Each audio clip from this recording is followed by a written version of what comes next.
Well, good evening, everyone. It is Monday, June 22nd, 2026, and I would like to call the regular meeting for the Tipp City Board of Education to order, and we'll begin this evening with the Pledge of Allegiance. I pledge allegiance to the flag of the United States of America and to the republic for which it stands, one nation, under God, indivisible, with liberty and justice for all.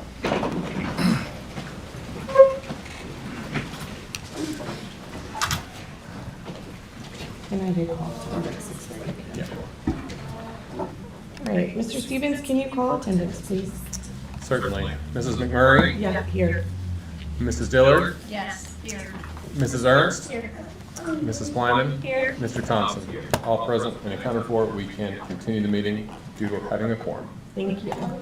Next, I need approval of the agenda this evening. I would appreciate a motion to approve. I'll motion. Thank you. And a second? A second. Discussion.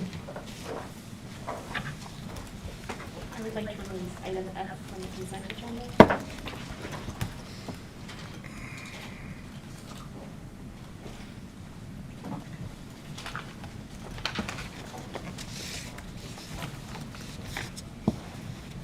It doesn't clarify the driver physical loss of drug and alcohol. Okay, so. Is that it? Is there anything else?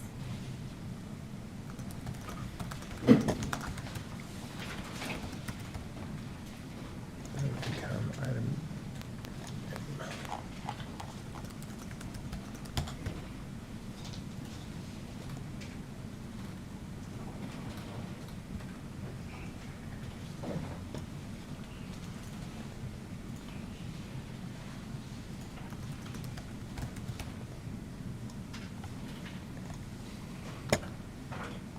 Anything, any other changes from anyone? Okay, let me go and make those.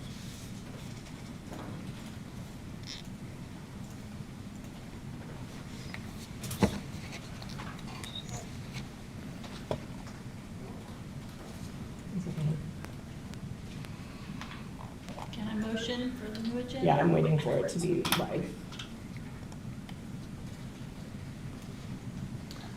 Okay. If you hit F5 to refresh your screen.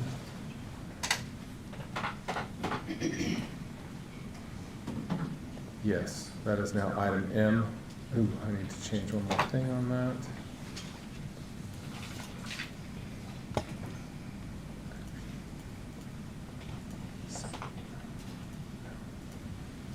And F5 one more time. All right. I need a motion to approve the amended agenda. I'll motion. Thank you. Second? I'll second. Thank you, Mr. Thompson.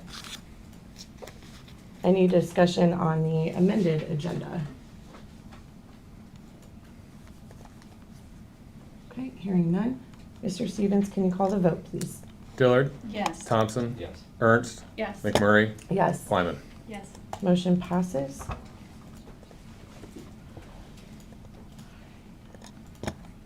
First on the agenda this evening is a public hearing regarding the 2027-2028 draft calendar, as well as the 2028-2029 draft calendars that you can see in the public content.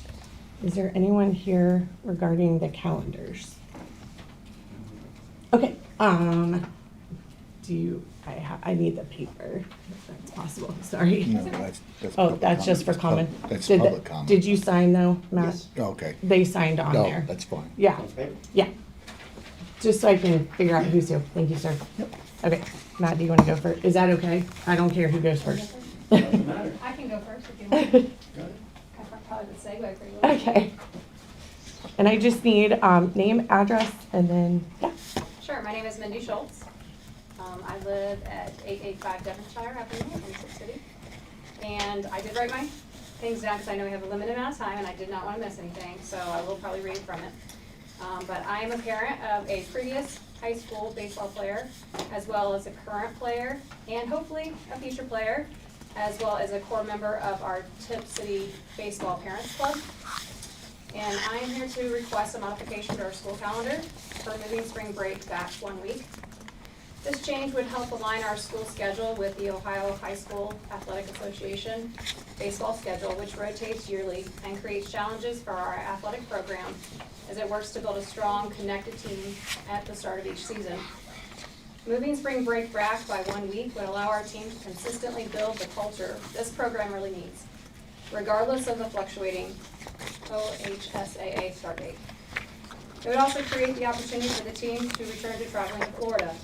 Some things many families have strongly supported.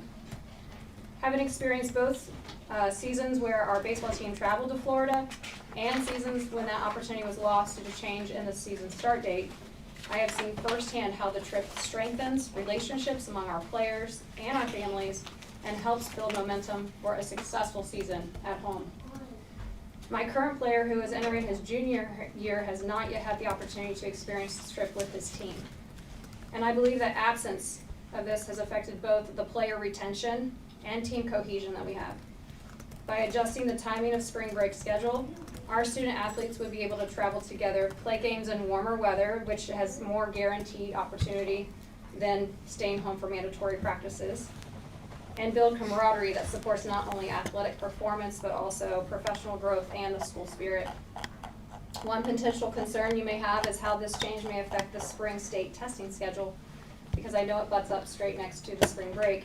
However, districts are not required to test during a specific week, which you probably know, and they may select testing dates within the state-approved testing window, which we could still, with this flexibility, allow the district to move spring break without negatively affecting student preparation or testing outcomes. Many schools locally within our league and across the nation have actually done this and adjusted their spring break schedules for similar reasons, recognizing the positive impact of team bonding outside regular practices. A trip like this gives students the opportunity to develop leadership, communication, and mutual respect while creating lasting memories and strengthening the culture of the athletic program. It may also help address the continued decline in upperclassmen participation in baseball by giving players a meaningful shared experience that encourages them to stay involved in the sport that they love. Approving this calendar adjustment would be an investment in our student athletes, our coaches, who would actually be able to support our athletes down there, and the overall strength of our school community.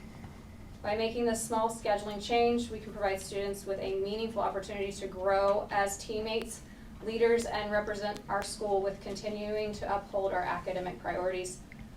I respectfully ask for your support in moving spring break back by 1 week so our baseball program has the opportunity to build these strong relationships, strengthen our team culture, and bring that renewed pride back and the unity back to Tipp City Baseball Program. Thank you. Do you have questions? It's just public comment right now. I mean, it's just a comment on that. You can ask questions if you want, to you. How many baseball players are we talking? Normally during I'm asking, sorry. Sure, no Normally, problem. during normal citizen comments, we're not allowed to say anything or Okay. respond or ask. How many students does this impact on the baseball team? So currently we do have 3 teams consisting of approximately 36. So there's 36 players, 36 families, and over the years, with having a player in past and having a current player, I have seen a significant difference in the strength of the team and the retention. I think that's impacting our program. I've asked in past too to find out that the baseball program is the one program that consistently has retention problems, and kids are deciding not to be committed to the sport because they're not able to experience this team camaraderie in an environment where some of their other friends are going other places, yet we can also still support our kids as families and enjoy the moment together and start the season off right. Building relationships is, my oldest will tell me that the biggest and most important aspect of what they did in baseball in high school wasn't just the wins or the losses, it was actually the team spirit that was built upon being in Florida. And we are able to achieve these kind of experiences if we don't move our spring break back to accommodate this. Other schools have had the exact same situations occur with the Ohio Athletic Association start date changes, and when it fluctuates like that, it's really hard to manage the start of the season without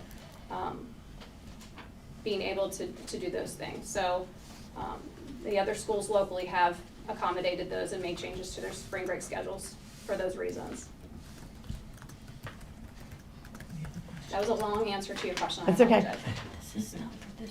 Can I ask a clarifying question? Absolutely. Just specifically, what dates did you want to move? You I said- was gonna ask the same thing. Okay, Yep. what dates, do you mean the 20th through the 24th? Is that?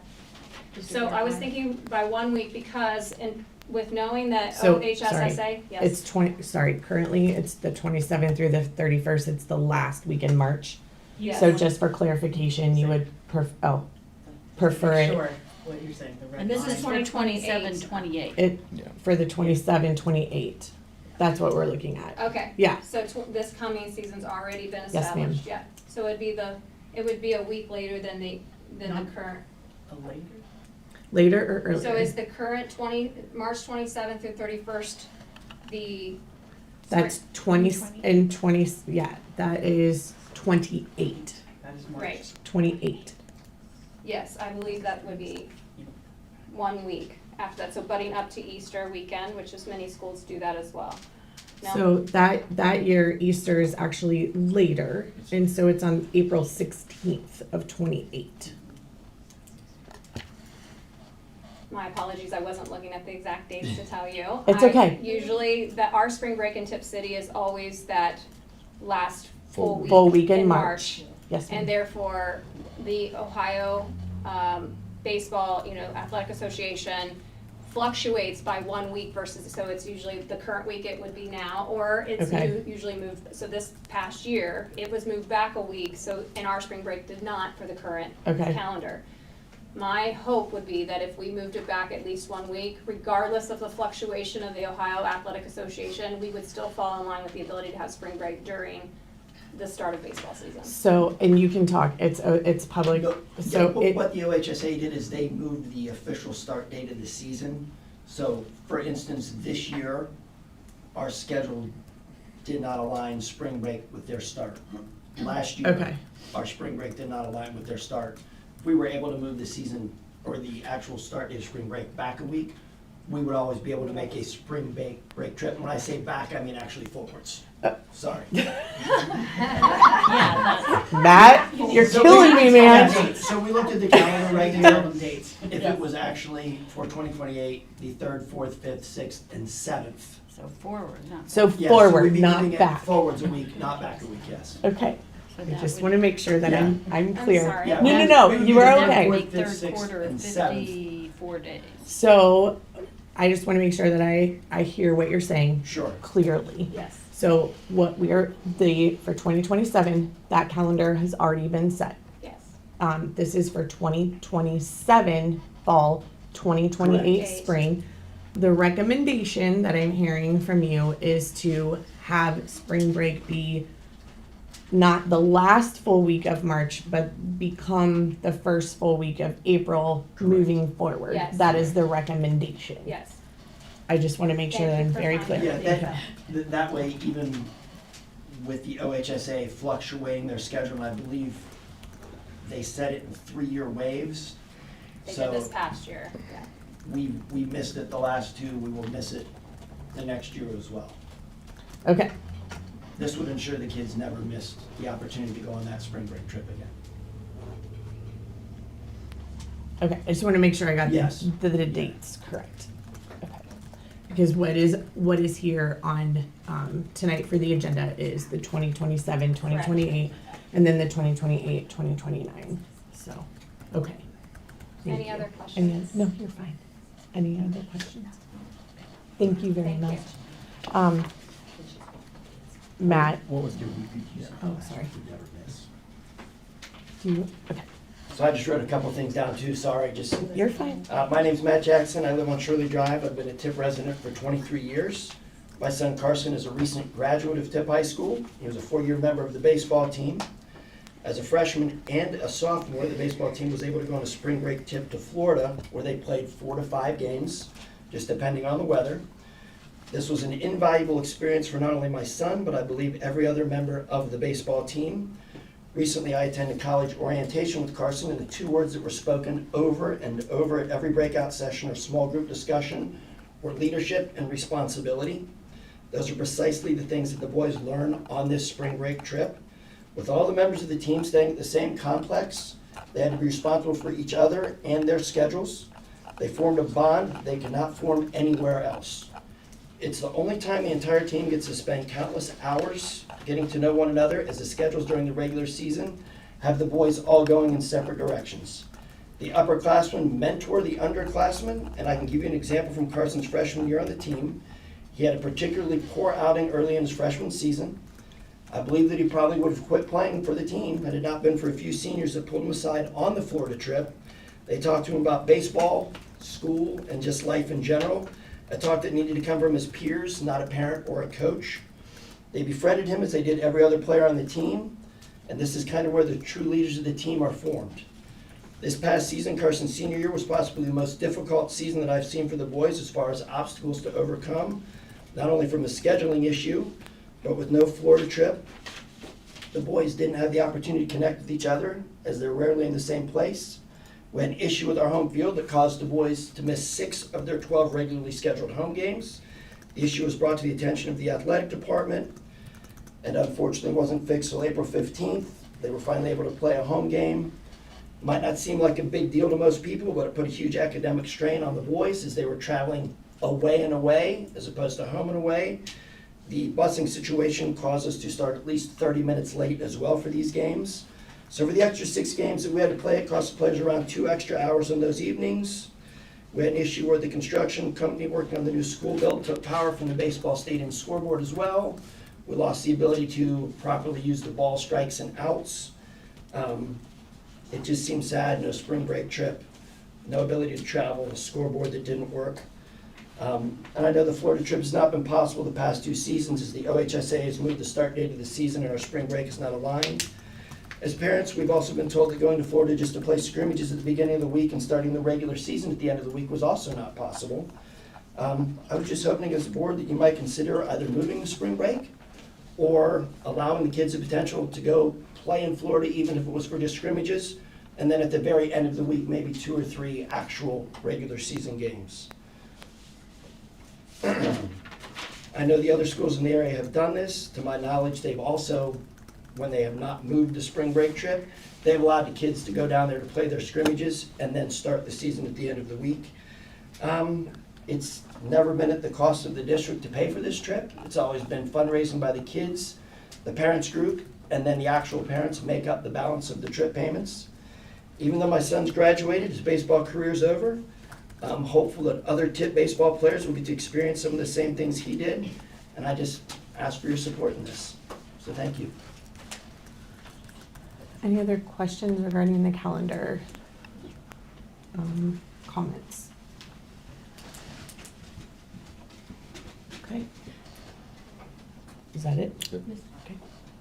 We have a discussion now. No, nope. Nope. Okay, cool. All right.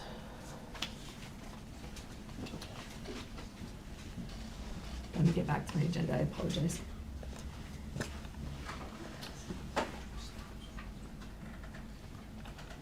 All right, next, Mr. Moran, second semester billing reports. So again, attached is, just like we did the first semester, there's a report that we provide biannually. This is the report for the second semester by building in the document, following all state guidelines. Any questions or comments according to the document and the public documents from Mr. Moran regarding the report? I noticed that from 2024-2025 to the 2025-2026, we had a decrease, most noticeably in the middle school.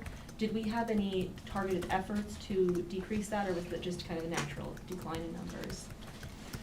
The middle school has made an effort of making it a better place for all kids, and including the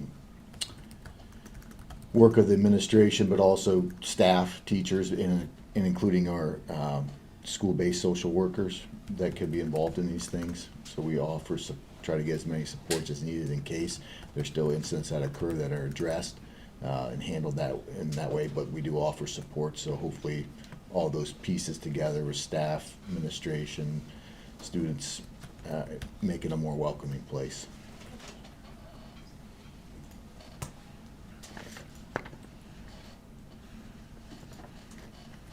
Anything else for Ms. Moran? Next, Mr. Moran, can you give us an update on the building project, please? So the PK8 project, construction activities continue to progress as the work advances across multiple areas of the site. Installation of storm and water utility lines is nearing completion on the west side of the LT ball, which will then create the final loop for everything. And then that loop will then be paved over where they're doing work, so there'll be an access between the north and south lots now for evening events, things like that. There'll also eventually be parking on the west side of that for activities to increase some parking needs. Structural steel deliveries for section D and E have been completed. They've been delivered. And again, that was one of the major things we were concerned with the steel delivery. That's all been going well, knock on wood, it continues that way. And then support continuing the building expansion and for the sequencing of interior work. They said they're pouring concrete on the various floors that they finished. B is pretty much done. They're moving to C, and then they'll move over to A. So they got getting the middle done, then they'll move to the east, and then they'll come around to the west to finish up A for steel structures. So we're finalizing details on that Conspan Bridge solution on the north access drive. We've got obviously substantial rain, but trying to minimize that. So that work is details being finalized there. Obviously, we don't need anything washed out for parent drop-off, pickup, and school entrances and exits. The project team anticipates receiving the primarily electrical transformer in July from the city. We work with them to secure multiple transformers, and that way they don't have to tap in and use the middle school, which we don't know if it would provide enough electricity as needed. So that's a good thing. And we're also looking at doing a time capsule that would be installed in the building and maybe in an empty wall space, creating an opportunity to preserve the district history for future students in the community. At the high school, summer renovation work continues to progress to be ready for the upcoming school year. Second floor classroom flooring has been completed, and they're finishing up first floor classrooms. Knock on wood, they've been going pretty good. We are looking at other opportunities to maybe speed up some work, maybe from next summer into this summer, to hopefully get a head start on some things. Second floor classrooms are being painted, and the exterior improvements with pressure washing and then recalking control joints that have been cracked. And we're working at some things that have been noticed on the inside of the building with control joints, so we're going to be getting an estimate to repair those things as well.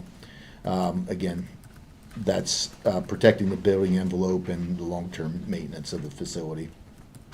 About 50% of the north parking lot has been paved, so all the milling's been done, and then about half of it's been paved on the north side. They'll finish that up tomorrow, I think, is the plan.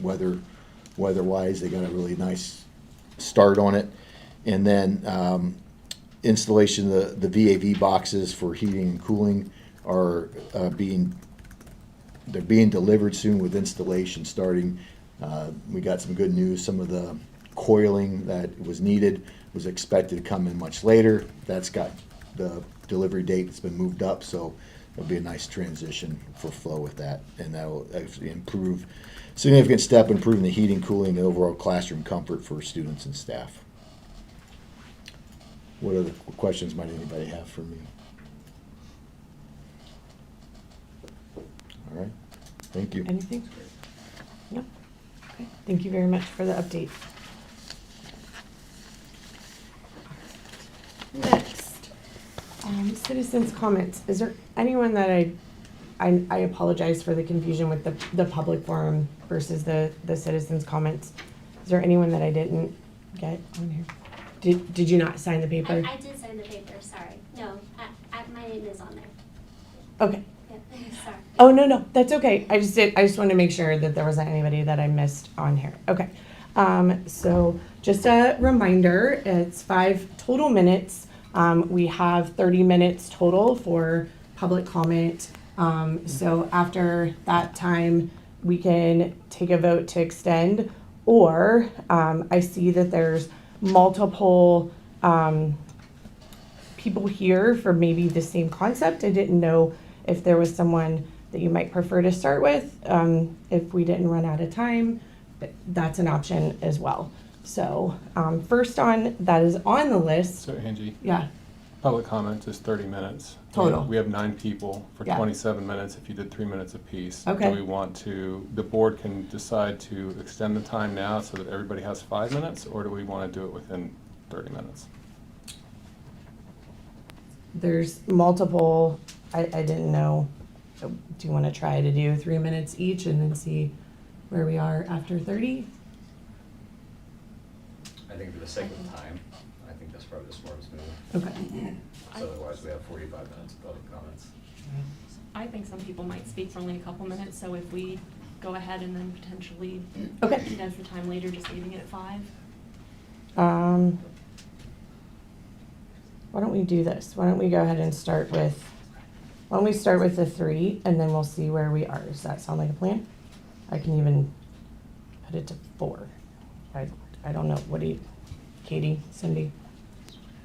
How about 3.5? I'll split the difference.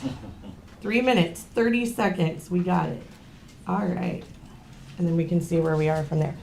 Christina Hogan, you are up first. Yes, ma'am. I'll try not. I prepared something for a TSEP, and I might actually stand back. Just need to state your name and your address and then what you're talking about and whenever you are ready. Okay, thank you. Christina Hogan, 739 Stone Ridge Place, Tip City, Ohio. And I'm here to talk about the Tip City Enrichment Program. Good evening. Thank you for giving me the opportunity to speak to you tonight. I'm Christina Hogan. I'm a Tip resident and a parent of a child who will be attending Tip City schools in the near future. I'm not affiliated with or employed by the Tip City Enrichment Program known as TSEP. However, my daughter has attended TSEP for the last 2 years, and I'd like to share the importance and impact TSEP has had on our family. TSEP is not directly associated with Tip City schools, so you might be wondering why TSEP matters. More specifically, why should the school board and the city of Tip City care about TSEP? There's 2 main reasons. TSEP provides critical services, not just for families, but also for the school district. First, Tip City, or TSEP, fills a critical gap in childcare that's not fulfilled by the normal school day. Second, TSEP is one of the very few preschool programs in Tip City that prepares children to excel in kindergarten. So first, Tip City provides support to working families. My family consists of 2 full-time working parents. I was unable to find data on the number of families that reside in Tip City that have 2 full-time working parents. However, the 2025 U.S. Census data suggests the national average for families with 2 full-time working parents is greater than 52% of the U.S. population, which has increased from 31% since 1975. I venture to guess this percentage is higher than 52% for Tip City. I'll try not to tell you my whole life story here, but I'm a civilian attorney at Wright-Patterson Air Force Base. My husband is former active duty military. He's separated. He's now also a civilian. Our core work hours we're required to be at work, are from 9 to 3 p.m. However, I'm at work usually 10 hours a day, and telework is no longer an option. So it's virtually impossible for me to be at the bus stop for drop-off or pickup. And like many families in Tip City, we do not have family in the area to assist with school drop-off or pickup. So without a program like TSEP, which offers extended hours from 6:30 a.m. to 6 p.m., on-site care and transportation coordination, many working parents that send their kids to TSEP, including military, police, fire, hospital workers, and even local teachers, would face an impossible choice between keeping our jobs and ensuring our children are safe and cared for. For the 2025-2026 school year, TSEP enrollment consisted of 121 children. 52 of those children were enrolled in the preschool program and 69 were school-age children who required before and after school care. TSEP no longer existing or having a facility to operate from after December 2027 means that 121 children or more will be forced to find other care, and the reality is the care just does not exist in Tipp City. From my personal experience, finding quality childcare for my daughter in this area was extremely difficult. The number of daycare and preschool facilities in the area that receive the 5-star or gold step up to quality rating are few and far between, but TSEP has consistently met these standards. Before moving back to Tipp City permanently, while we were active duty, about 3.5 years ago, I put our daughter on the waiting list for Ginghamsburg and the Church of the Nazarene. The wait list for preschool and daycare was so long, I never received a call back. And Main Street Preschool, while I've heard great things, does not offer before and after school care during spring or summer break. Another unique and important feature about TSEP is the fact that it is. Ms. Hogan, thank you. She can use my time. Okay. Yep, Let me reset. Let me pause. And are you Bridget? I am. Yes, ma'am. Okay. I'm going to give 3.5 more minutes. Thank you. Another unique and important feature about TSEP is the fact that it is the only local preschool and wraparound care program that is not religiously affiliated. For families who want a high-quality, secular environment for their children, TSEP fills a critical and otherwise unmet need in our community. The second reason why we should care about TSEP, TSEP closes the education gap and prepares children to succeed. While the new pre-K through 8 school is a wonderful advancement, which our family fully supported, it does not fully cover pre-kindergarten needs for all Tipp City families, which leaves the city with a large education gap, especially considering the continued growth in future housing developments that have been approved by the city. In a study recently published by Cincinnati Children's Hospital, it was found that children who attend preschool are substantially more prepared for kindergarten. In one large-scale evaluation, children who attended preschool for 1 year were 53% more likely to score on track on kindergarten readiness assessments compared to non-attendees. 2 years of preschool increased this rate to 79%. Why does this matter for the city? It matters because we all have something in common. We all want our children in the city to succeed. We want our students at Tipp City schools to be the best, and we want the school to be a 5-star rated school. In order to do that, we have to invest and support children while they are young, before they even begin public school. Preschool may not seem that important to the average person, but the amount of growth we've seen in our own daughter over the last 2 years is almost unrecognizable. Not only can she count to 100 and read small books, she's gained incredible social skills that she would not have learned at home with us. She can sit quietly, wait her turn in line, share toys, raise her hand, etc. Most importantly, she's learned how to regulate her emotions, which has been a big hurdle for us. Without TSEP and the wonderful teachers, most of which who have decades of experience with preschool and even kindergarten age children, this growth wouldn't have been possible. This opportunity to grow should be something attainable for every family in this wonderful city that we call home. So in conclusion, for 20 years, TSEP's been a stable, trusted presence in the old Tipp Central building attached to Broadway Elementary. While this building holds deep meaning for many families, my dad and my grandpa once went there, so it's very old. I understand the desire to tear the building down, but we're not asking to keep the current building. We're also not asking for free childcare from Tipp City schools. We're asking for the school board to keep an open mind and help the Tipp City community by using its connections and resources to help find a new facility for TSEP. I don't know all the history behind the talks of using LT Ball, but I do know that remodeling was one of the reasons why TSEP could not rent the LT Ball space. LT Ball is a newer facility than the old Tipp Central building, and many of our children already attend school there. I respectfully ask that the board consider the impact TSEP has and will hopefully continue to have on the community, and reconsider future plans for LT Ball, or in the very least, assist parents in advocating to the city council to help find a new suitable facility for TSEP. Many other local schools team with childcare programs such as the YMCA or a local rec center to provide before and after school care. Our children in Tipp City deserve the same care, if not better. Thank you. Thank you. Mr. Watson, you are up next, sir.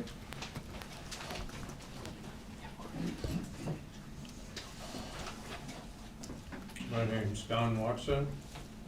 I've lived here 76 years. I live at 335 West State Route 571. And since Angie gave me a big smile, I want to talk about something I wanted to talk about last meeting, but slipped up on it. I want you to remember that the Ashley Lynn is still grieving the family. And so if you see them or send them an encouragement, it wasn't their fault that life was taken. But it began back when Angie took in, taught my daughter swimming lessons. It's kind of like a domino effect. The domino, when you got tired of playing regular dominoes, you stacked them on end and you pushed one and they all fell down. Well, Angie did a great job as a lifeguard and swim teacher. We should have built a new school because every kid needs to know how to swim. Well, how does that affect Ashley? Well, my daughter became the manager of the Torrey Country Club pool, and she hired Ashley, who was an excellent lifeguard. So I just want to encourage you all that swimming can take place. I noticed that the city manager put thumbs down on the Broadway school. Well, back a few years ago, I volunteered to hammer out the Broadway gym to put a pool in. Volunteer. You talk about security at games. We still have volunteers in this town. And I've lived here all those years. That would be a great pool. They have the locker rooms downstairs. They have the bleachers. And the OFCC, when I called and talked to them, told me it was an asset. And the Midwest Restoration Company in Pickaway that redid the hotel into a library said that the building cannot be replaced. It's built so well. So if there's some big thing about asbestos, I worked for the U.S. Post Office. It had asbestos. I had to get licensed to deal with it. And so it's not a totally tear down the building because of that. And we see tonight by the young lady that TSEP needs a place. So we need to consider all things, not the city manager's unprofessional comment. We need to go with the professionals and the OFCC by saying it's an asset. The other thing I'd like to request is that we have a printed agenda before the meetings. How do I know what the most important thing is to talk about? We used to have printed agendas before the board meeting. They would pass them out. My other big concern is AI. If you saw in a paper this week, it says the most important AI experiment you've never heard of. Well, that's the truth. AI is not known about. I compare it to when God, and God is not a myth, he's a real thing, and he had Noah build the ark, and the world was flooded. He says that'll never happen again. Thank you, Mr. Watson. Your time is up, sir. Okay. Thank you. Straight to the no smoking sign. Kathy Bone, you're up next. Is it 3.5 minutes? Yes, ma'am. I'll talk fast. Okay, let me put my coat on and then, sorry, somebody turn air up. Okay, ready? Hi, my name is Kathy Bone, 890 Michaels Road, Tipp City, Ohio. I want to express my concerns about the way the meetings are ran by the Tipp City School Board. Policy and procedure doesn't seem to matter. A surprise meeting came up last Thursday. I wouldn't have known about it had I not been looking at the event feed on the school's website. I went to board docs but couldn't find the meeting. When it finally showed up, there was no agenda. The meeting's agenda was never put on until the day of the meeting. As far as I know, there wasn't proper notice even given to the public. Before the meeting took place, it was suddenly canceled. So I'm guessing things were not that urgent. They were going to cost the taxpayers money for all 5 board members coming in here to a special meeting that really didn't have to take place. Let's move on to the April meeting. You went into executive session, you came out, We read through the miscellaneous items and then asked for adjournment. Mrs. McMurray asked for an adjournment. She got a motion by Mr. Thompson, seconded by Mrs. Dillard, and then she called the meeting adjourned without even taking a vote. You could say it was a slip up, you're tired, whatever the excuse, but again, policy and procedure was not followed. Move on to the consent agenda. I've always had a problem with the consent agenda because I feel the school district is trying to hide things, and they hide them most often within the consent agenda. In the March meeting, at the beginning of the meeting, the approval for the entire meeting agenda was asked. Things were changed within the meeting agenda, and then the approval and vote for the agenda took place. When it came time for the consent agenda, Mrs. McMurray noted the items on the consent agenda. She then said the consent agenda items did not need to be approved again because the meeting agenda was approved at the beginning of the meeting.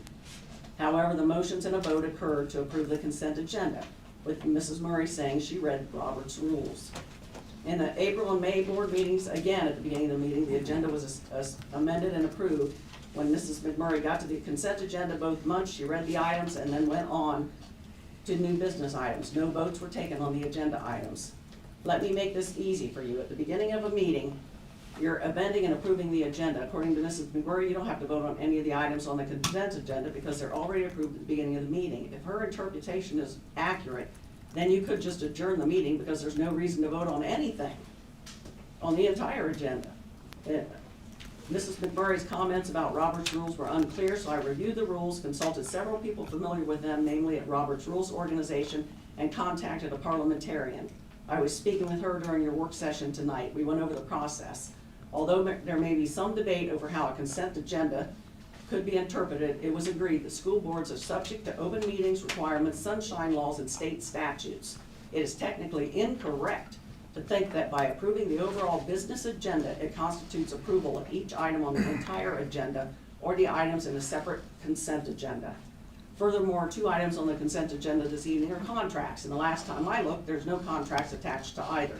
What's the verbiage? Is there money involved? With the Open Meetings Act, the public needs to have access to discussions and materials on the agenda, even within the consent agenda, which without these materials is a violation of the Open Meetings Act. If you guys can't follow the rules and the policies and the procedures, then how do you expect the students, the families, or the faculty to do that? Thank you.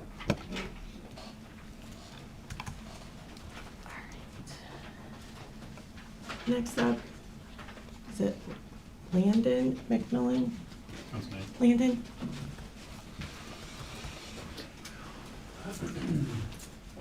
Hang on just a second, I'm gonna reset. Okay. You just have to state your name, address, and the reason that you're here this My name evening. is Landon McMillan, 221 West Dow Street. I'm here for TSEP. Actually, I live right across the street from TSEP. So I see a lot of parents, kids, all day. And I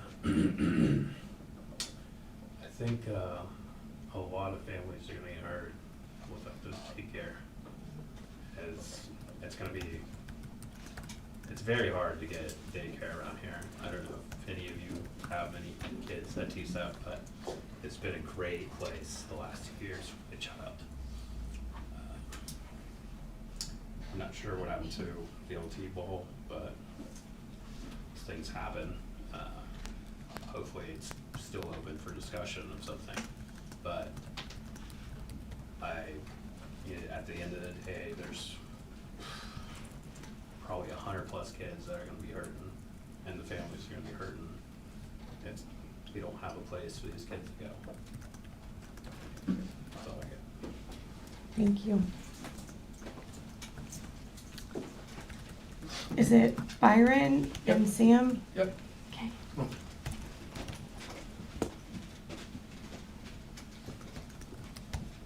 Whenever you're ready. All right. I'm Byron Green, and this is my son Sam Green. We're here to talk about TSEP as well. I don't have a lot of the empirical stats that were brought up earlier, but anecdotally, we moved to Tipp City about 3 years ago, and Tipp City enrichment program was our first introduction to the community. And it's more than just a daycare, it's more than just a preschool, which he's gone to both over the last few years. I really knew nobody when I moved to Tipp City, and I met a lot of people through him, and parents and teachers, and it's just, it's more than just a daycare, like I said, it's more than just a preschool. It's a microcosm of our community, and they learn about diversity, they learn about, so part of that enrichment is not only scholastic, but diversity, what it means to be a citizen, whether it's of Tipp City or of Broadway. He's just got through his first year at Broadway and in kindergarten, and I really believe without the Tipp City enrichment program that he would not have been as kindergarten ready as he was. I mean, we do a lot of things with him at home, but there's still just a certain amount of activities socially and scholastically that are just better with, you know, peers. And he's made so many friends, and we can get by without the daycare, but he loves it there. It's been a good way for him to meet kids and keep friends in his young life. And he, I mean, it's like a family. So I just piggyback on what the two previous folks said. We need to keep it. It's been good for past students and young children to build that foundation. It will be good for future kids to build that foundation. We talked about 100+ kids right now, but it's not just about right now. We got to think about the future. And so, you know, 100+ kids each year, adding up, builds up, and like I said, it makes great citizens of our young preschool and kindergarten and older age kids to go out to the community there. It's really made me appreciate Tipp City and learn more about Tipp City. He's told me things that I didn't know about Tipp City. So I just implore you to please consider, you know, how we can continue this program. It's not just a building. I know that's what it's about right now, but kind of like when I was a kid growing up in church, it wasn't about the steeple, it was about the people. And that's kind of what I feel about the enrichment program. And, you know, obviously Broadway is not on the table anymore, but just because Broadway is going to go away or it's not going to be feasible, I don't think we could just let TSEP fade away. Thanks. Thank you. Next, Corinne Dahl.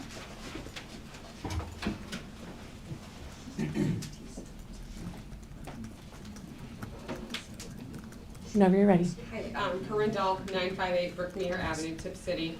I came here today to talk about TSEP. My daughter also attends and just absolutely have nothing to add. I mean, all the stats by Ms. Hogan.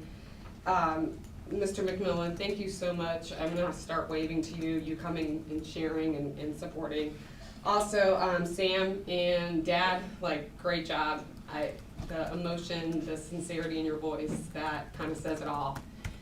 I don't know the reason why we're not continuing our partnership with TSEP. And I think that's the thing I keep hearing tonight in the room, talking with other people. It would be nice to know what the reason is that we're not gonna move forward with that partnership. Partnerships, I know everybody at that table definitely ran on the slogan of we're gonna listen. We believe in partnerships. This is one that maybe you need to relook at what's happening. I work for a district where we have our own pre-K. We're building a pre-K building, so there's gonna be preschool that Tipp City offers at some point. It doesn't have to be in competition with TSEP. The Y comes into one of our buildings and they offer a before and after school and a preschool as well, and we need them to because we couldn't afford to offer enough seats for every student in our district. Preschool's expensive. There are ways to offer partnerships to move this forward. You've heard from our parents. You know that they value this. Again, I don't know the reasons behind the scene of what's happening, but I think if the heart of your service on that board is that you wanted to listen and you want to make a partnership with our community and with our parents, these are all working parents that came here tonight. That's why they're in TSEP. And for them to show up at this meeting means that it meant a lot to them. And I implore you to listen and to communicate what is happening, because these are people that work all the time and they're raising kids, and they're here because they care, and they're here because they're concerned. I don't know where this conversation is gonna go and where it's gonna end up, but again, my hope is that you also respond to that with being curious and finding out and communicating for us and making space for us, for parents, and just for more Sams and for more parents in the room. Thank you.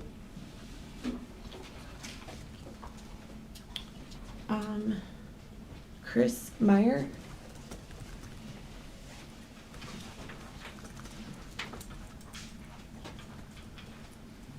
Hello, Chris Myers, 761 Northwest Edge. I can't really say anything else that hasn't been said. For about 3 years, we moved up here from Dayton. I grew up in Kettering. Lived my whole life in Kettering. My grandmother lived here in Tipp. So I came here as a little kid. They still have the same little twirly slide. Same one I bashed my head on.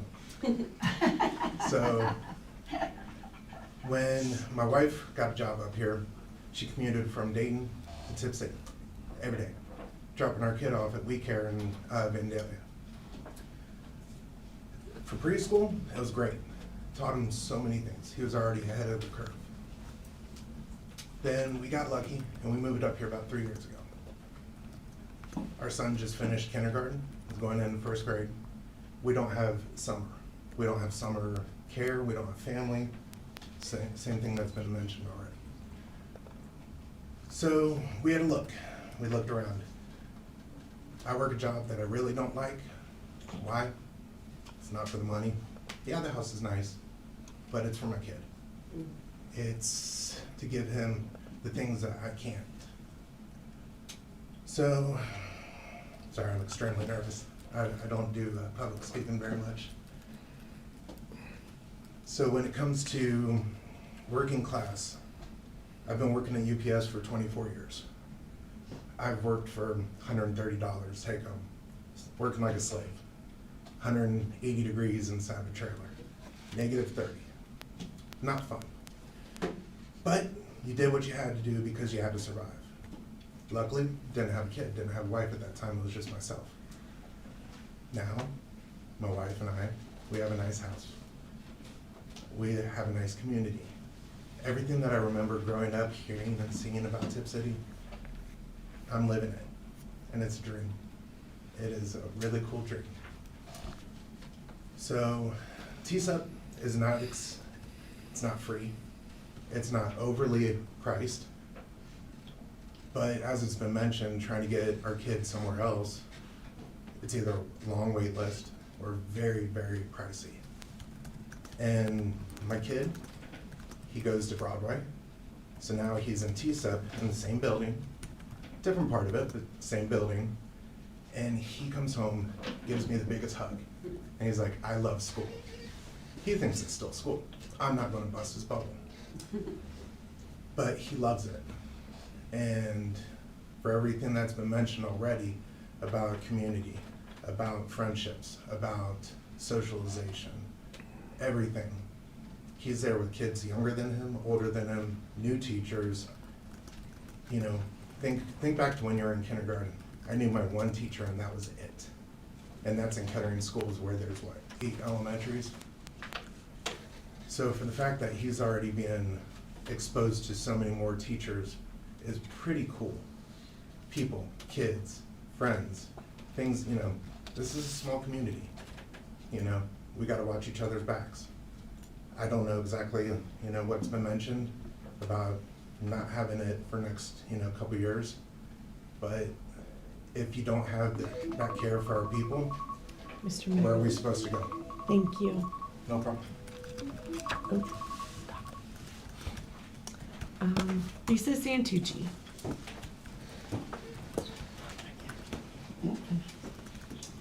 Lisa Santucci, 426 South 3rd Street. I am here as the chair of the awards committee from the Tippecanoe Educational Endowment. And our committee wanted to thank our community for writing 29 nominations for Teacher of the Year and Red Devil Award. 11 teachers and 3 staff were nominated. I wanted to let the board know as well. Mrs. Kim Hampton was Teacher of the Year, and Dan Temple was the Red Devil Award. And we wanted to congratulate them for their contributions to our district. The Tipp Educational Endowment also gave a $10,000 grant to the Broadway School for a portable stage and microphone system, and these funds come directly from our community. I wanted to thank them. Lastly, I will also say, I didn't know TSEP people would be here. My child is a TSEP child. She went there for 6 years, and she loved it so much that she works there, and she's one of the girls that walks the kids to the pool. And so I wouldn't be able to have my job if I didn't have TSEP. So thanks. Thank you. Thank you very much. We can't respond. No, not Oh, responding. okay. Point of order, I'd like to extend the public comment period by 3.5 minutes to allow Bridget to speak, who Oh, gave up did her you time. want your 3.5 minutes back? If I can speak, I will. We have time. Okay. Yep. Cool. Whoop, sorry. First in the feet. Whenever you're ready. So I'm Bridget Price, 721 Stonebridge. I actually live next door to Christina. Our kiddos are all good friends. We are transplants in the Tipp City area. My husband and I have lived all over the country, Washington DC, Northern Virginia, Madison, Wisconsin, Boulder, Colorado. And I can confidently say that Tipp City, like by and far, outranks everywhere I've ever lived, largely because of the community aspect, and this is why we chose to finally stop moving all over the country. So I have 2 kids. My son is actually going into 5th grade at LT Ball. My daughter's going into kindergarten in the fall. They both have benefited like tremendously from going to TSEP. Our daughter was previously enrolled in a local Montessori at another school, which would be considered fancier, by today's standards. We moved her to TSEP because they finally had space, and the change in everything that Christina mentioned has been astronomical with her. Regulation, these girls can count to 100, they can read, and they just turned 5. I mean, these kids have been reading for a year at TSEP. It's incredible. So it's been instrumental in more ways than we ever anticipated. My son, we don't have any family here. My kiddo he's like an old 4th grader, but he's not ready to be home alone all the time. We don't have any family, so he's been enjoying the wraparound care at TSEP.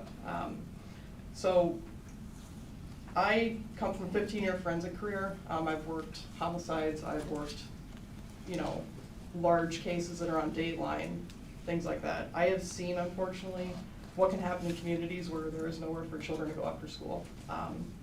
And I don't want to see that happen at Tipp. Like we said, we want our kids to have the best and to have the best school district, and TSEP, I understand, is not part of the district, but having the wraparound care and the connections is very helpful. Again, I'm asking you guys, don't close the door. Please be open to the positive impact that TSEP has had. This is why we're here. We love Tipp City. We're happy to, make this the place we finally land, and not the best with public speaking, so thank you. That's really all.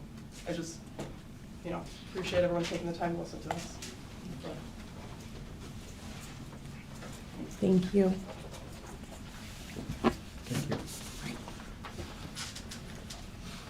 Next, informational reports.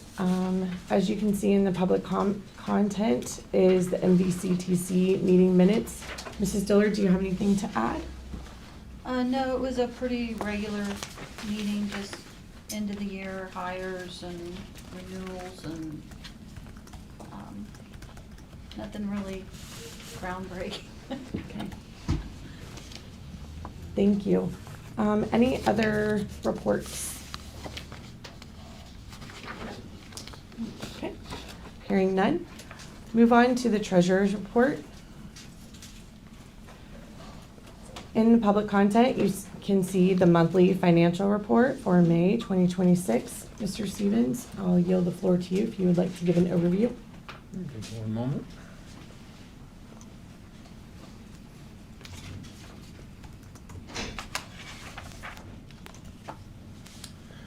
All right, so the board report attaches for the month of May of 2026. Our cash balance is currently $95.8 million, which is mostly made up of the building project funds.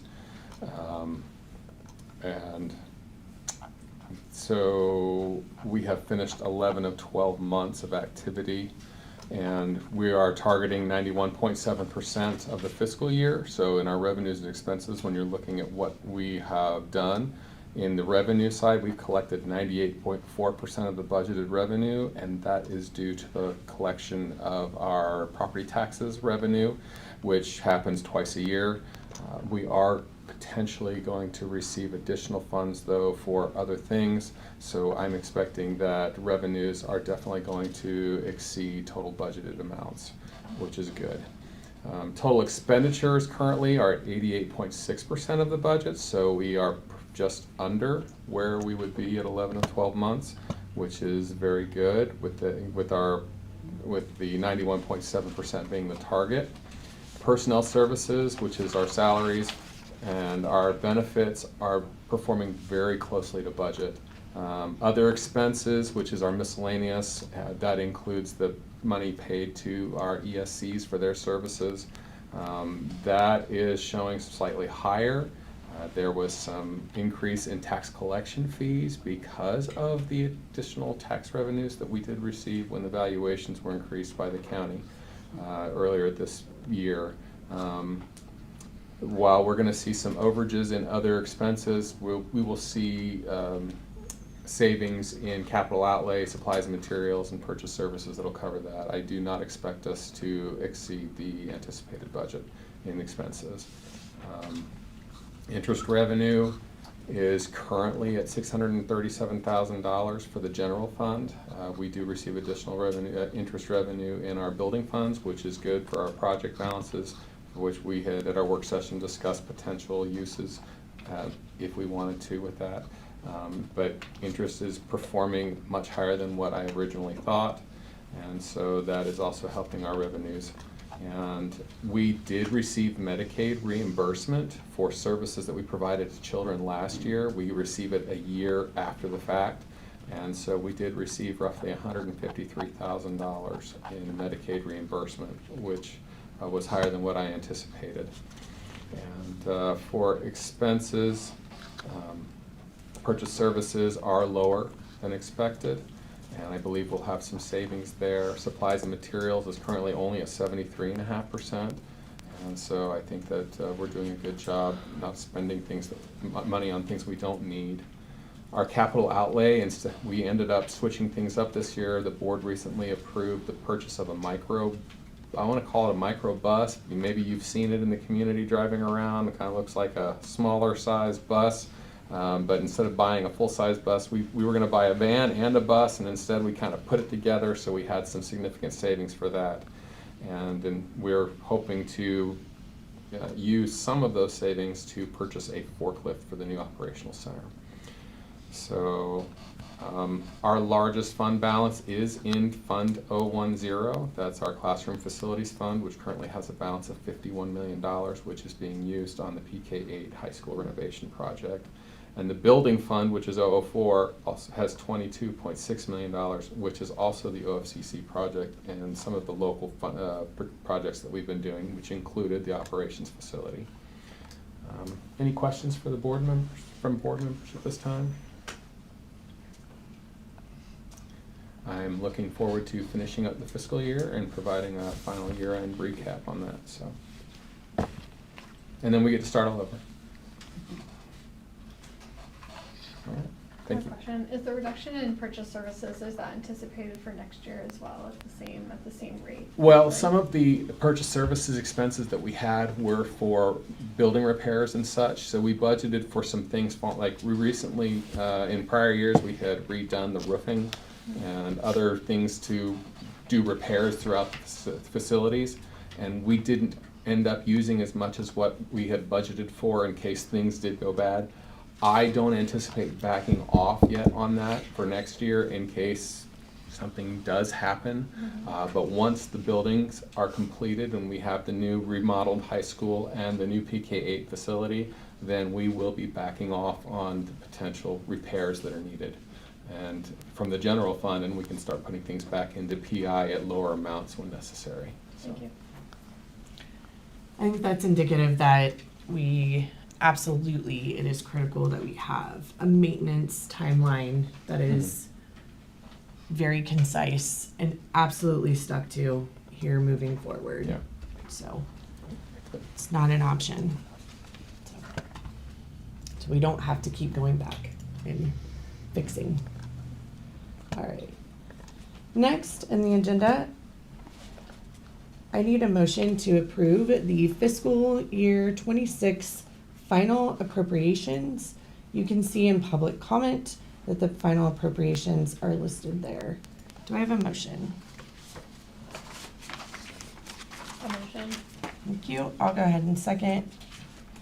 I'll open the floor for discussion regarding the fiscal year 26 final appropriations. We just had two adjustments. These were to grant funds. So our data communication fund provides funding from the state for our internet connection. And so we had booked the revenue, but I hadn't booked the expense for that. So we just increased our expenses to be able to spend that money, which basically just repays the general fund for what we've already spent on the internet services. And then our miscellaneous state grant for tech credit program, the program was completed and all activity is done, and so we ended up not using $124,000 of that program. We were gonna, everything we spent was gonna be reimbursed by the state, and that program completed and expenses came in way under, and so it's over with. So just gonna remove those from the budget. Any questions for Mr. Stevens?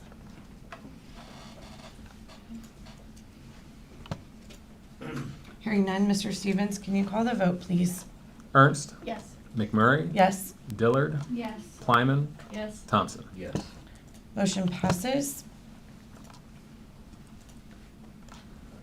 Next is I need a recommendation, motion to approve the fiscal year 2027 temporary appropriations. And you can see in public content that there is a list of those temporary appropriations. Do I have a motion? All motion. Thank you. Do I have a second? I'll second. Thank you. I'll open the floor for discussion. I'll start with Mr. Stevens. ORC requires that we set a temporary budget for the beginning of the new fiscal year so that we can spend funds legally. And the county auditor's office expects us to present to them a final permanent budget by September 30th. And so the temporary budgets help us get to that point in time. We can also approve a permanent budget before then, but we just have to designate it as a permanent budget.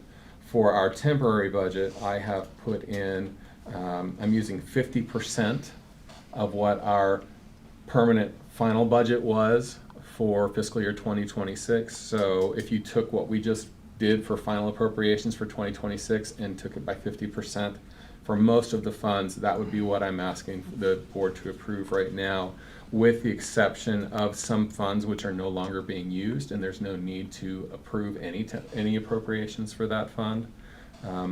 The state and federal grants, which are 400 and 500 level funds, I am not putting any budget in there at this time until we have grant awards provided to us. The OFCC funding, which is our Fund 10, has been set at only $5 million, as that's the amount that's currently left. I mean, right now we have a lot of money sitting on it. I mentioned earlier our fund balances in 010 and 004, but we've already got that money sitting on our construction project purchase orders, so there's only about $5 million left. There's about $10 million in unencumbered funds, but I'm only budgeting for $5 million of that at the moment. When we do the permanent budget, it'll be the rest of the funds, and we'll use that as needed. And then Fund 016 used to be our emergency fund we had some emergency levies and our money used to go there, but the Auditor of State changed our requirements for posting, and the 016 fund was eliminated, and now it all just goes into the general fund. So we're not using the 016 fund, so that is gone. So that is the submitted fiscal year 27 temporary appropriations. I do anticipate with the 5-year forecast needing to be approved in August. Once again, something that was changed by the state. Originally it was in November, they pushed it up to August, but with that August 5-year forecast submission, I expect us to have a permanent budget approved well before September 30th. Questions for Mr. Stevens regarding the fiscal year 2027 temporary appropriations?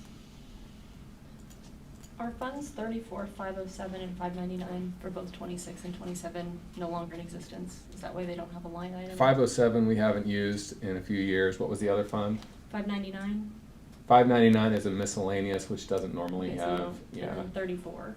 Oh, what's the title on that one? Classroom facilities maintenance. Oh, so that is, so the Classroom Facilities Maintenance Fund, yeah, it's a new fund that we had to recently create for the OFCC project. We're required to put aside money every year into that fund.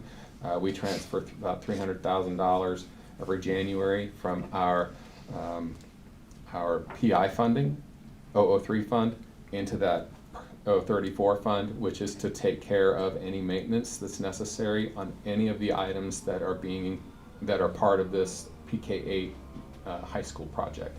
So that I don't anticipate any money coming out of that. So we're only putting money into it. We're not planning on spending any money out of it. I mean, it's not even built yet. So we're building up that balance so that when things do start to go and need repairs, as Mrs. McMurray said, we want to have that capital improvement plan so that we can take care of things in a timely manner and not have things fall apart on us. Any other questions for Mr. Stevens? Sort of related, but have they explained how long items are going to be warranted for once construction is finished? We will get, I can't think of the name of the group, but we're going to get a report on everything that is put into these facilities, and it should have useful lives and maintenance schedules and things like that to where we can create a plan. Okay. Yeah. Can you recall the name of that group? Stan Engineering That's it. is our, Oh. that's down here. Yeah, it's in down the there. regular. Mhm. They are our, what do you want to call it? They're a commissioning agent, so they'll have all of that information in a binder and electronically for us. So I guess It's all my said and larger done. point is 034 can start to get funded because we wouldn't even have to consider dipping into that until, it's typically a year, everything is warranted. But I don't know. Hopefully it's a year or more for Well, these things. the GC will Yeah. typically Yeah. warranty everything Yes. for at least a year, and then beyond that, individual Manufacturer subcontractors warranty, may have. manufacturer warranties and things. So like it's that. likely we could build that up nicely before we would ever have to even think Correct. about it. And we are required by OFCC to put those transfers aside into that fund for 27 years. So for 27 years, we'll be putting that money from the PI fund into that 034 fund. Okay. Do we anticipate what date we'll have that information, either the binder or electronically? After the project is completed. We don't have any line items on warranted information that they're working on? I wouldn't. Typically, that is something that you get at the end. At of the project. end. You get Right, yeah. owners and operators manuals and things like that. I understand that, I'm just asking if there is any information that can be provided in the meantime. I don't have that. Okay. Any other questions or discussion? Hearing none, Mr. Stevens, can you call the vote? Thompson? Yes. Dillard? Yes. Ernst? Yes. McMurray? Yes. Lyman? Yes. Motion passes. Next, I need an approval to convert the $15,000 advance from the general fund to the middle school athletic fund 300-9450 to a transfer. The original $15,000 advance was approved by the board on September 16th, 2025, resolution number 2025.09.06.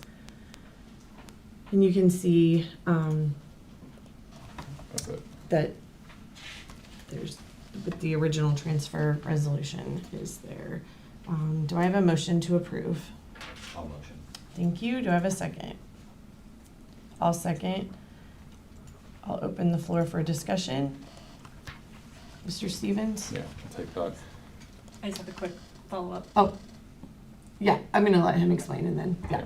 So the middle school athletic fund was not able to raise the funds necessary to repay the original advance from the general fund. We also did a $50,000 advance from the general fund to the high school athletic fund, and they did have most of the funds to cover that, to return that. A review of the cash activities shows that the ticket sale revenue is down from previous years, which is being attributed to more attendees using sport passes, and I think with the costs of everything going up, that people aren't going to the sports games for the middle school level. The middle school athletic director has stated that most attendees from Tipp are using sports passes, and the visitors are not really coming. So all of the sports pass revenue is posted to the high school athletic fund. None of that goes to the middle school. And so also the middle school girls volleyball team has now been set up with their own fundraising account for the middle school, instead of just being part of the athletics. So they are no longer supplementing the middle school athletic fund like they have in the past. So I am recommending that the original advance resolution be converted to a transfer, because they're not going to be able to refund that fund, that money. Ms. Plyman? So as far as tracking percentages as far as sports passes, is there any tracking that we actually do to try to monitor that? Not that's being done by the athletic department that I'm aware of, no. Okay. And then, do we have any idea or concepts as to why visitors aren't coming? I would say it's because there have been price increases in the ticket sale and the ticket costs that's set by OHSAA. Okay. And then I also believe that right now people are having to decide what they're going to do with their money with the price increases that we've seen across all industries. So that's just my guess, though. Okay, Yeah. thank you. So I just want to make sure that I'm hearing this correctly. There are sports passes being purchased, but all of that money is going into the high school account. And so we're taking money from the high school account and covering the cost for the middle school, because they were not able to cover This that. is coming from the general fund. Or the general fund. Yeah. Okay. Yeah. Okay. Does the attendance have anything to do with the construction?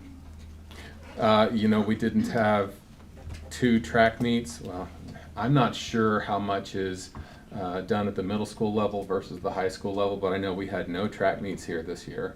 And so if the middle school has track meets, they lost that revenue, but it was definitely down. And I looked at the ticket reports and didn't see anything suspicious, but unless I'm standing there while they're taking the tickets, I'm not going to know. You'd have to coordinate with multiple people to try to figure out how to take money, but there are 2 signatures on the ticket reports. So, and I know that Miss Matthews, the middle school athletic director, did come to me at the beginning of the year and just said that she's not seeing ticket sales as good as they have been in the past. Any other questions, clarification, or comments? Okay, hearing none. Mr. Stevens, can you call the vote, please? Thompson? Yes. McMurray? Yes. Ernst? Yes. Dillard? Yes. Plyman? Yes. Motion passes. Next, I need a motion for the approval of the following transfers. $10,000 from General Fund 0010000 to Tipp Middle School Athletics 300-9450, and an amount of $2,500 from General Fund 0010000 to Tippecanoe High School Athletics 300-9504. Do I have a motion? I'll motion. Thank you. Do I have a second? I'll second. I'll open the floor for discussion. Mr. Stevens, I'll start with you. Again, this is athletic programs. They're not self-sustaining this year, and they'll require support from the district's general fund. The high school was almost self-sustaining. They're going to end anticipating with a small negative cash fund balance, which is why I am requesting the fund transfers from the general fund, because they are not allowed to end in a negative cash balance situation. And I would do advances, but I just don't anticipate the athletic funds to raise the funds. I do know that the items that the athletic funds are purchasing, they're paying for athletic officials, they're paying for, which have gone up in price, and they're paying for the game workers, which we did increase some of the prices this year to attract more people to volunteer to sign up to run the games. They had to, for the high school level, because we had meets, we did not hold some things here in our facilities because of the construction, so we had to pay entry fees for those as well. So we do definitely pay entry fees to schools when we sign up for wrestling meets or for track meets and things like that. So the athletic expenses have gone up, and I have suggested to the athletic directors at the middle school and the high school, we probably need to look at the pass costs, as in what we sell our athletic passes for, because those rates have not increased in a really, really long time. I think they've been at least the same. They've been the same price for as long as I think I've been here as treasurer, since 2014 or 2015. When I contacted the high school athletic director, the rates are still the same. And I believe it's $300 for a family of 4. If you want to add additional passes for a family, it's $40 for a pass. And so it's actually very cost effective for a family to buy a family pass. And then we also have seniors who receive free passes. They qualify for free sports passes. There's a disc, I think it's $200 for a faculty member pass. And I can't remember what the student pass price is, but those prices have not increased in over a decade, and other prices that we are spending have. So I don't want to discourage people from attending our games, but unless we're going to do something, then we're going to have to rely on the general fund to help supplement the athletic funds. They are not, in my mind, they're not spending money frivolously. They're only buying things that they need, uniforms for the kids, the gear and the materials. Our athletic teams are fundraising for their team needs for things that would go above and beyond what the district is providing. But so I think it's just something to look further into for the athletic prices. Mrs. Dillard. Do the passes have IDs on them? Like, are they picture IDs? That I don't know. Does anybody Not that I'm anybody aware have a of. pass? Like, are they like I don't think so. scanned or something, like a student, like It's just a It's card. just a card. It's just For a what card. it's worth, we didn't know they existed. Oh, there we go. A bunch of us didn't, actually. So, So you're saying that the pass cost, I might see some more revenue for this year. yeah, Okay. just, Good. Yeah, Where do you maybe find we can it? promote If you sales go of to that. the high school athletics website through the main Tipp City webpage, there is a section on passes. I believe they go on sale starting August 1st for the season. We can make sure that we communicate that with our communications director to maybe put a big splash out about getting your season passes and things like that. What we want to get is get the home crowd in, and then get more visitors here as well, so they can be the ones that are paying the OHSAA prices. Guess we need facilities to do that too. So, yeah. Any other questions, Mr. Stevens? All right, hearing none, Mr. Stevens, can you call the vote, please? Dillard, Yes. McMurray, Yes. Ernst, Yes. Lyman, Yes. Thompson. Yes. Motion passes. Next are consent agenda items. And those consent agenda items included our prior meeting minutes from May 26th, our prior meeting minutes from, the work session, prior meeting minutes from May 26th, the regular meeting, contract correction for the 2026-2027 school year for Kenneth Putnam, cross-country program donation from the Ohio River Runners Club, contract for transportation with Troy Christian Schools, contract for transportation with senior assistants, and the student fees for the buildings, which I believe stayed the same from last year. So There were some slight tweaks in the high school level classes, but very little. all right, thank you. Moving into new business. Point of information. Yes. Were the contracts for either F or G provided to the public in any public forum? This is a motion to approve the transportation director to do that. To get the contract. The contracts. We don't have a contract yet.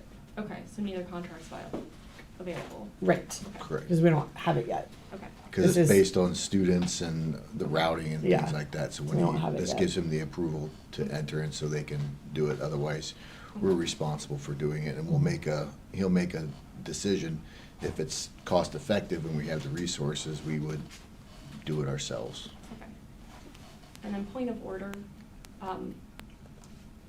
is it possible that we do just take a vote on the consent agenda because there is that question as to, because if we don't approve it, and there is, because I've been reading through the OSBA parliamentary guidelines, and it does look like a vote is required, so out of an abundance of caution, can we just take a vote to Sure. ensure it's on record?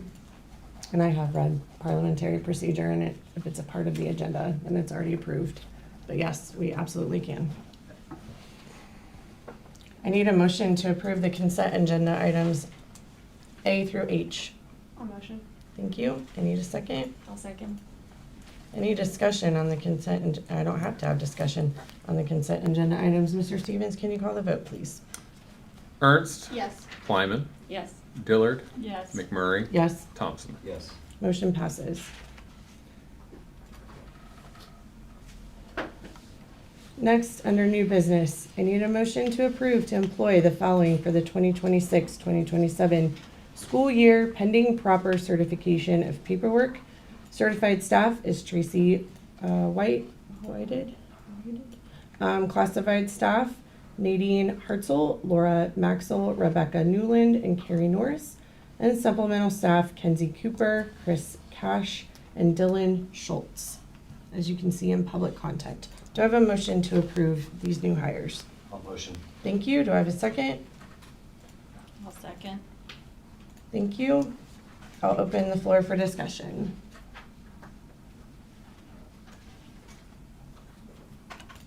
Welcome, welcome. Anything else? Hearing none, Mr. Stevens, can you call the vote, please? Thompson, Yes. Dillard, Yes. Ernst, Yes. McMurray, Yes. Kleiman. Abstain. Motion passes. Next, under new business B, I need a motion for the approval of the following marching band program assistance for band camp, pending proper paperwork and background check. And you can see in public content, this is for the band camp staff will work July 5th to July 24th with the following schedule. You can see their kickoff meeting, their pre-camp, and their band camp. And the marching band program assistants are Logan Reynolds and Stephen Alvarez to both be paid $600 for that period of July 5th to July 24th. Do I have a motion to approve? I'll motion. Thank you. Do I have a second? I'll second. I'll open the floor for discussion.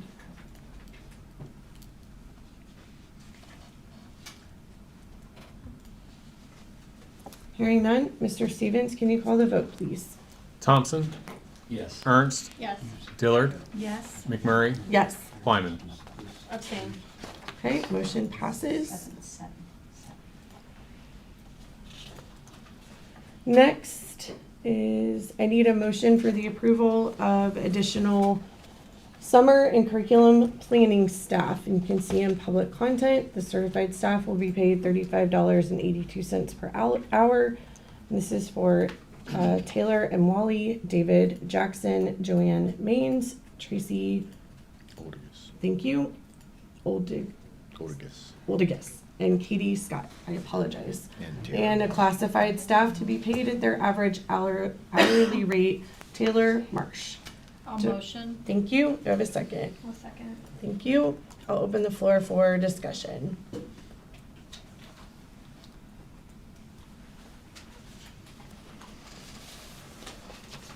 Hearing none, Mr. Stevens, can you call the vote, please? Dillard, Yes. Ernst, Yes. McMurray, Yes. Plyman, Abstain. Thompson. Yes. Motion passes. Next, I need a motion for the approval of the Montgomery County Educational Service Center Foundation Services Contract for fiscal year 2027. And you can see in public content the service agreement and the foundation summary for what things are potentially going to cost for that fiscal year. Do I have a motion? I'll motion. Do I have a second? I'll second.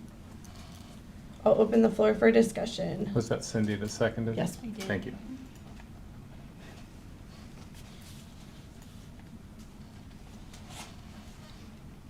Any questions or discussion? Any background, Mr. Stevens, on the price increases? The price increases are for the staff members that they're using, so if they've got, so the ESC has had to increase their prices, and that rolls along to us as well. So not only is it covering their, any cost of living adjustment, but also any increases in the insurance as well. There was no increase in the one-on-one aid though, so I'm not quite sure what happened there, but that's what they are saying it would be. So. Okay. And again, at the end of the year, we would do a true-up to determine what services were actually used. So if it's less than that, we would receive a refund, which I got a check for $495 from the Montgomery County ESC. So That's great. yeah, got it back.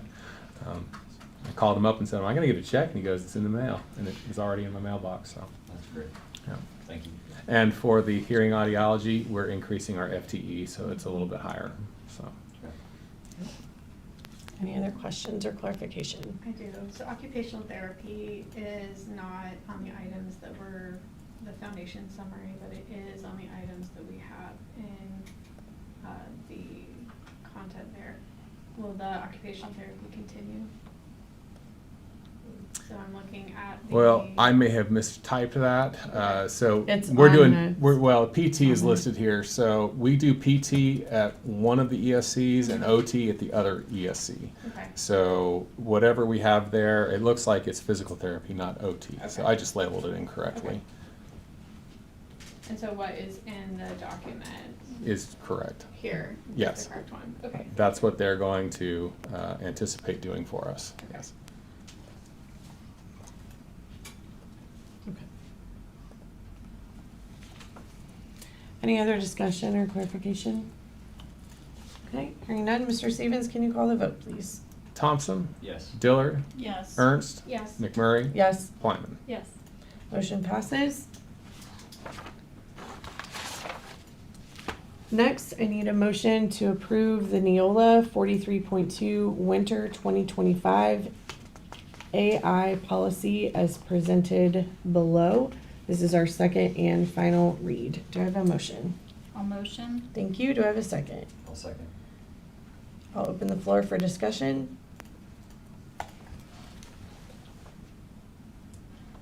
Sorry, which version are we using? We have two versions in here. This should be the exact same. It's exactly just the same. It's just in the Neola version. Norm Okay, thank you. took it and moved it Mhm. over to his Neola base Thank you. format. And I would just like to put it on the record, I understand we have parental opt-out options built into other portions of the policy, but I do not think they are robust enough, particularly what a large swing this is from how we've traditionally been doing school and a new technology this is introducing. So I'm not gonna motion because I know I don't have the votes to carry, but I would like it on record, I would like more parental opt-out in a specific policy.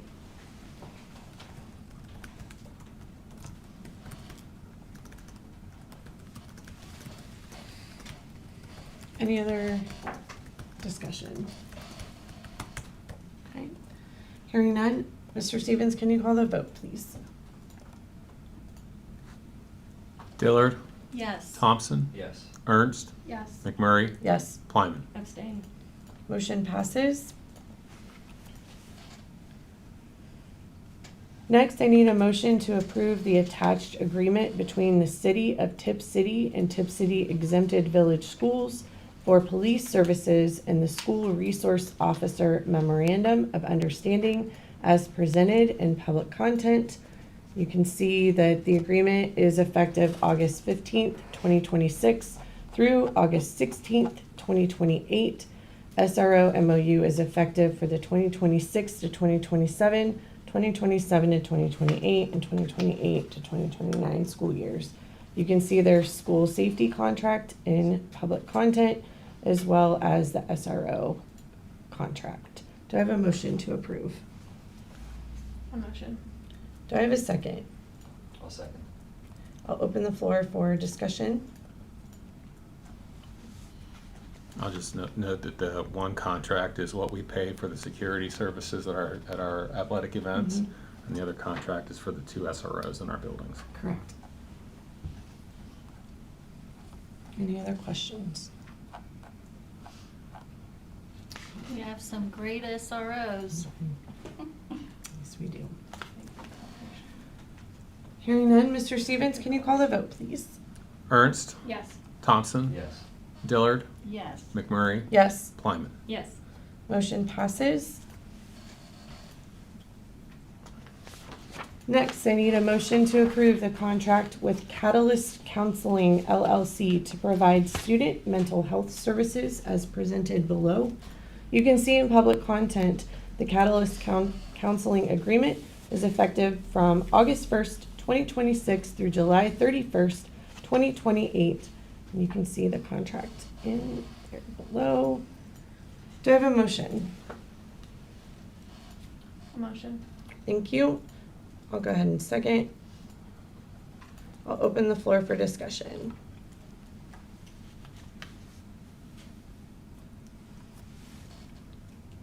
Mr. Moran, I didn't have a chance to ask this, it just came up, but how many total counselors do we have in each school, including all the extra our actual staff and then the contracted people?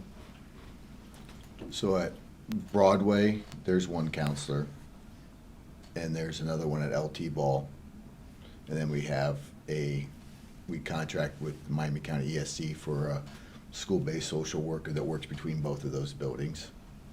At the middle school, we have 2 counselors and one of these Catalyst person. At the high school, there's 3 counselors with one of these school-based social workers there. Okay, so this is the only contract counseling service we have outside of our own employees? No, I said there's one at the elementary, for the 2 elementaries with the Miami County ESC. Okay, so ESE this and then our And this, staff? yes. Okay.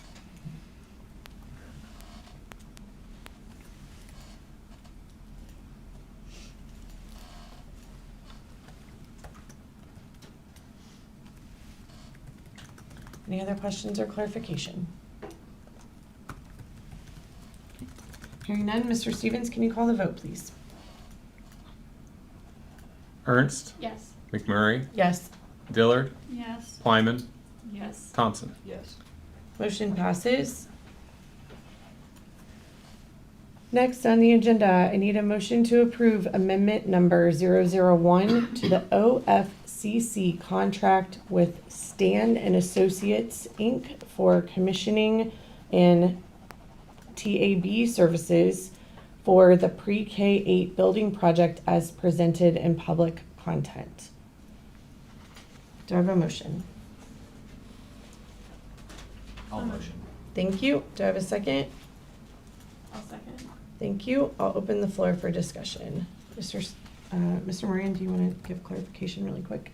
Just part of the OFC requirements, and they were selected through an interview process selection a while ago. This somehow did not get put on the agenda in a timely manner, but they will be working with the district and have been attending meetings.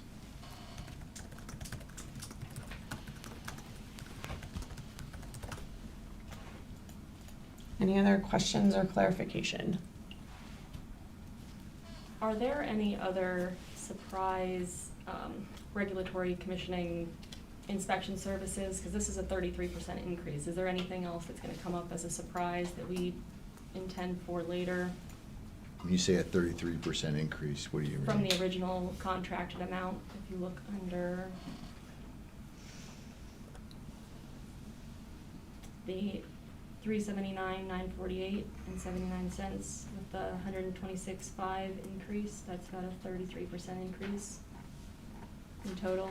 So just, and obviously that's for items that were required by OFCC, but I'm wondering if there's additional items that are gonna come up that are also regulatory items that are gonna cause another contract change that we have to do? Or have we reviewed all of the things that are OFCC? I would verify this with the OFCC, but this has already been part of the budget. Even this extra piece is something that was part of the budget already. Okay. So that's already it's already included, like the commissioning agent, this tab person, they're doing it, but that's all part of the process. But I can verify that for you. I don't believe it's extra. It's just Stan's part of it. Okay, yeah, if you wouldn't mind doing that. It's still part of the original project cost with the state on this, so. I'll verify the tab services, but again, as you see, this was all part of it back in 2005. 25. 25, excuse me, not 2005, correct. Any other discussion?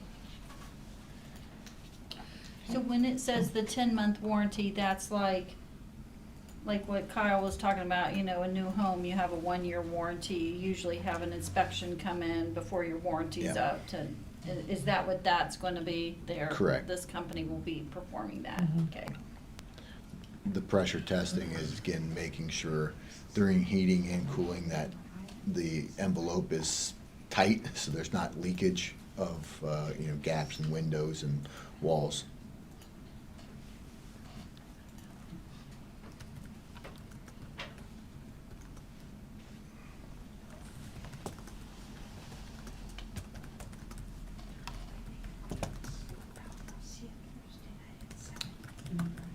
Any other questions? Okay, hearing none. Mr. Stevens, can you call the vote, please?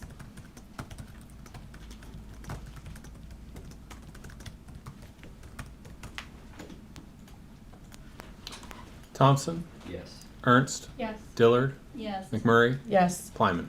Yes. Motion passes.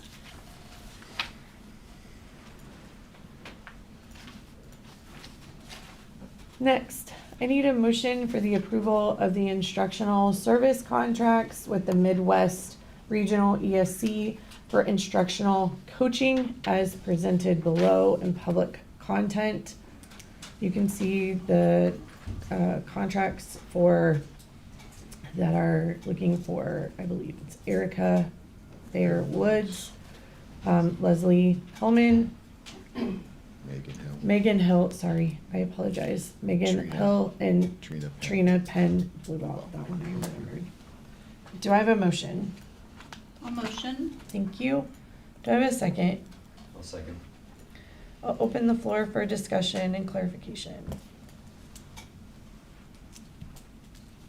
These are mostly our gifted coaches. These right? are gifted.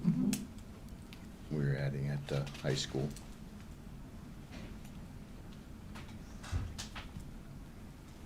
Ms. Ernst had asked about maybe having a presentation. I think that would be good when people are back, when the principals are back, that they could come to a Absolutely. session. I agree. Any other questions or clarifications?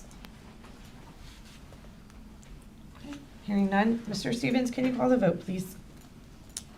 Dillard, Yes. Thompson, Yes. Ernst, Yes. McMurray, Yes. Plyman. Abstain. Motion passes.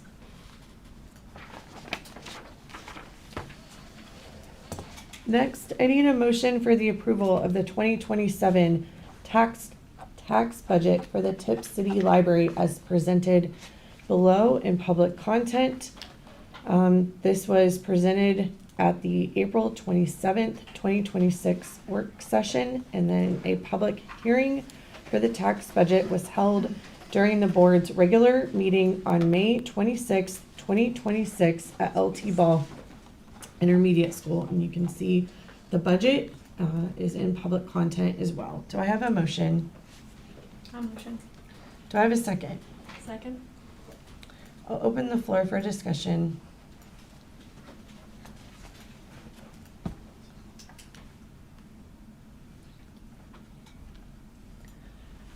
Hearing none, Mr. Stevens, can you call the vote, please?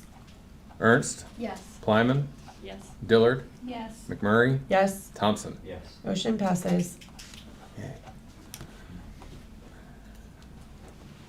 Next on the agenda, I need a motion for the approval of the Tipp City exempted village schools to enter into a contract with the Council on Rural Services to provide daily educational instruction for students assigned to achievement or educational success for the 2026-2027 school year. And you can see that document is in public content below. Do I have a motion? I'll motion. Do I have a second? I'll second. I'll open the floor for discussion. Am I understanding it correctly that since we haven't had any students enrolled in this, if not enrolled, there are no costs associated? Correct. Okay. The contract lists a per day rate, so even if they were there for 3 days and that's all was needed, they'd only charge us for the 3 days, not for a full seat. Okay, perfect, thank you. Any other questions? Okay. Hearing none, Mr. Stevens, can you call the vote, please? Dillard, Yes. Ernst, Yes. McMurray, Yes, Plyman, Yes. Thompson. Yes. motion passes.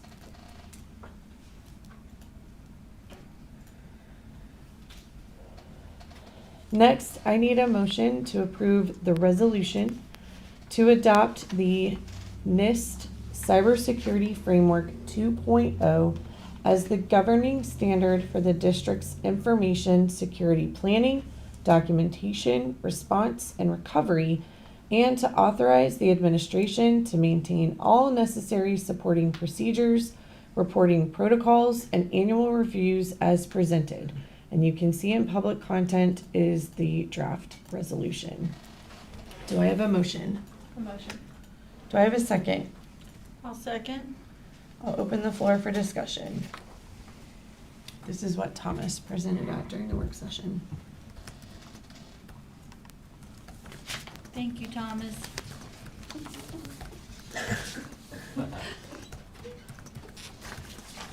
Anything else? Okay, hearing none, Mr. Stevens, can you call the vote, please? Ernst, Yes. Dillard, Yes. McMurray, Yes, Plyman, Yes. Thompson. Yes. motion passes.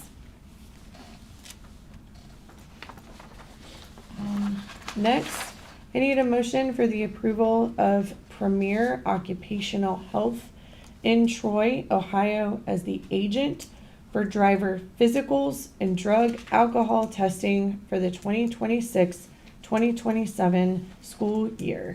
Do I have a motion? No motion. Do I have a second? I'll go ahead and second. I'll open the floor for discussion. Is this the same as we've used in the past or Yes. different?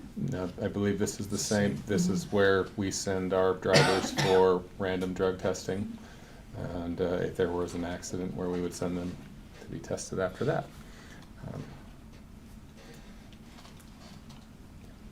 Are there any contracts or attached documentation regarding this agreement? It's as needed. They have rates, they're regular rates. It's not I don't believe we get any special rates. We just have to have people do drug testing, random quarterly drug testing. That's our selected provider for these Yeah. services. Okay. If you like, are you asking, you'd like to see the rates? Is that Yes, what you're please. asking? Yes, please. Yeah, I can get that. Thank you.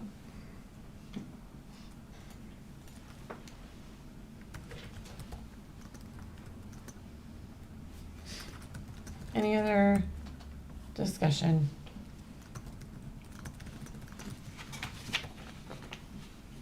Okay, hearing none. Mr. Stevens, can you call the vote, please?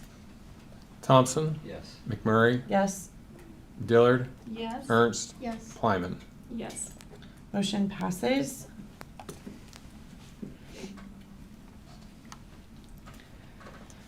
Next, I need a motion to adjourn to executive session for the purposes authorized under Board of Education Policy 0166 and ORC Policy 121.22G1. You can see in public content, G1 is to consider the employment of a public employee or official. No official action will follow the executive session. First, I'd like to move to amend the agenda to add an N section to have an understanding as to the situation with TSEP.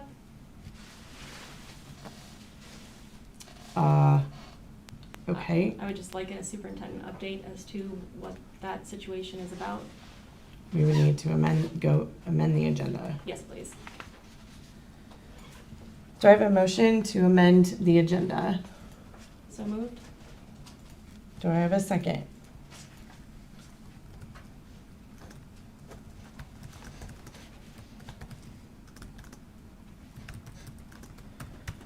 I'll motion.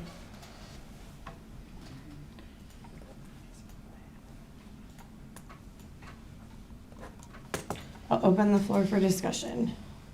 And I would like to go on the record as saying there's been no decisions made regarding TSEP. So I'm not sure where all of the information is coming from, but I have never had a conversation with anybody up here regarding TSEP. All we know is that according to OFCC, that the buildings will be abated and demolished the spring of 2028 due to our contract with OFCC, the Ohio Facilities Commission. And that was per the bond levy being passed. Other than that, I've never been in a conversation. I'm sure we can absolutely entertain that for a work session at some other time, but we've never, I've never been in that conversation. I think that adding to the agenda tonight without sufficient information on the topic, that it could be an agenda item at a future work session. And in regards to tonight, adding it to the agenda, it's not, we just aren't prepared to discuss it, so. I agree. I'm open that if we can add it to the work agenda, I'll withdraw my motion. Okay. We absolutely can. Thank you. Okay, so motion withdrawn.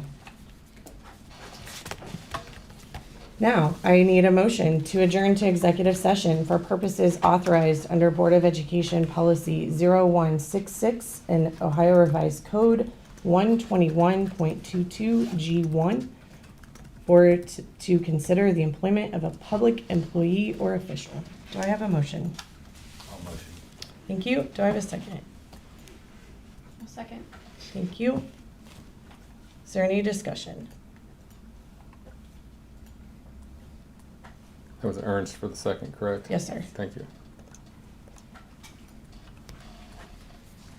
Hearing none. Mr. Stevens, can you call the vote, please? Thompson, Yes. Ernst, Yes. Dillard, Yes. McMurray, Yes. Plyman. Yes. Motion passes. The time is 8:24 p.m. and we will be going into executive session.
2.